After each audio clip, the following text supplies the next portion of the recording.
Hi மக்களே, வணக்கம். Welcome to A to Z channel.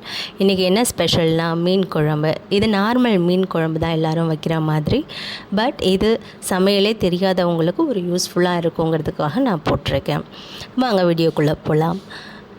நார்மலாக மீன் குழம்புக்கு வெங்காயம் அரைஞ்சிக்கணும், தக்காளி அரைஞ்சிக்கணும். கடாயை வச்சுட்டு எண்ணெய் ஊற்றி வெந்தயம் போட்டு தாளித்ததுக்கப்புறம் வெங்காயம் போட்டு நல்லா வதக்கிட்டு அதில் தக்காளி சேர்த்து அதையும் நல்லா வதக்கிடணும். தேவையான அளவு பச்சை மிளகா, கருவேப்பிலை இதெல்லாம் போட்டு நல்லா வதக்கினதுக்கப்புறம் 2 ஸ்பூன் மிளகாய்த்தூள், 4 ஸ்பூன் குழம்புத்தூள் சேர்த்துக்கிட்டு நல்லா வதக்கிடணும். வதக்கி முடிஞ்சதுக்கப்புறம் புளிக்கரைசல் எடுத்து உப்பு சேர்த்து அதில் ஊற்றி நல்லா கொதிக்க விட்டுறணும். கொதி வந்ததுக்கப்புறம் அரைச்சி வச்ச தேங்காய் பால் எடுத்து அதில் ஊற்றி அது ஒரு 5 மினிட்ஸ் கொதி வரணும். கொதி வந்ததுக்கப்புறம் எடுத்து வச்ச மீன் எடுத்து அதில் போட்டுட்டு மீனும் நல்லா வெந்துடணும். வெந்ததுக்கப்புறம் கடைசியாக எனக்கு பிடிக்குங்கிறதுனால மாங்காய் நான் சேர்த்துருக்கேன். மாங்காய் பிடிக்காதவங்க மாங்காய் யூஸ் பண்ண வேணாம்.